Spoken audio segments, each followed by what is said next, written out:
සොයන්ගෙන්ද අවසරයි. අද දවසේ මගේ මාතෘකාව වනුයේ කැපවීමක් නැති තැන ලැබීමක් නැති බවයි. ඉතින් ඔබට අවශ්‍ය මේ ජීවිතේ දිනන්න නේද? ඔබ දිනන අවුරුද්ද 2025 අවුරුද්ද කියලා මතක තියාගන්න.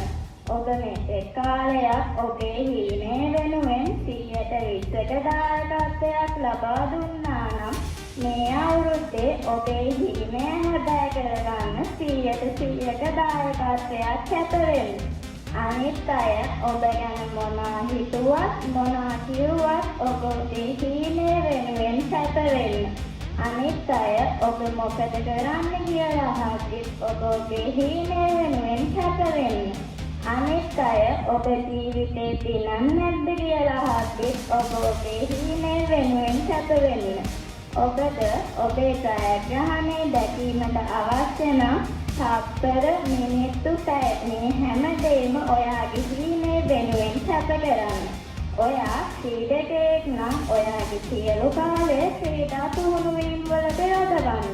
ඔයා ශිෂ්‍යයෙක් නම් ඔබේ සියලු කාලය ඉගෙනීම් කටයුතු වලට යොදන්න. ඔබට ඔයාගේ ජයග්‍රහණය දැකීමට අවශ්‍ය නම් ඔබේ කැපවීම ඔබ සතු බව දැනගන්න. ඩෙඩිකේෂන් කැපවීම කියන්නේම ඔබේ හීනය හැබෑ කරගන්න අත්‍යවශ්‍ය දෙයකි. මේ ඔබේ ජීවිතේ ඔබේ අනාගතයේ තීරණය වන්නේ ඔබ අපගත කරන ආකාරය අනුවයි. ඔබ දන්නාද විශිෂ්ටත්වයේ ජයග්‍රහණය ඔබට කතා කරන බව.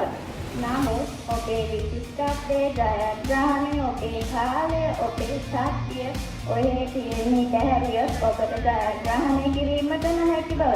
කැපවීමක් නැති බව, නැති තැන ලැබීමක් නැති බව ඔබ හොඳින් මතක තියාගන්න. ඔබට බැහැයි කියපු අයට පේන්න ඔබ දිනන්න ඕන. ඔබට පුළුවන් කියපු අයට පේන්න ඔබ දිනන්න ඕන සතුටු කරන්න. You can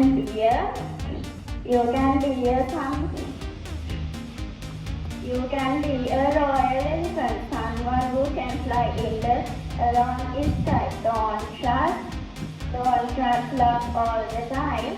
Always remember that effort and gain dedication.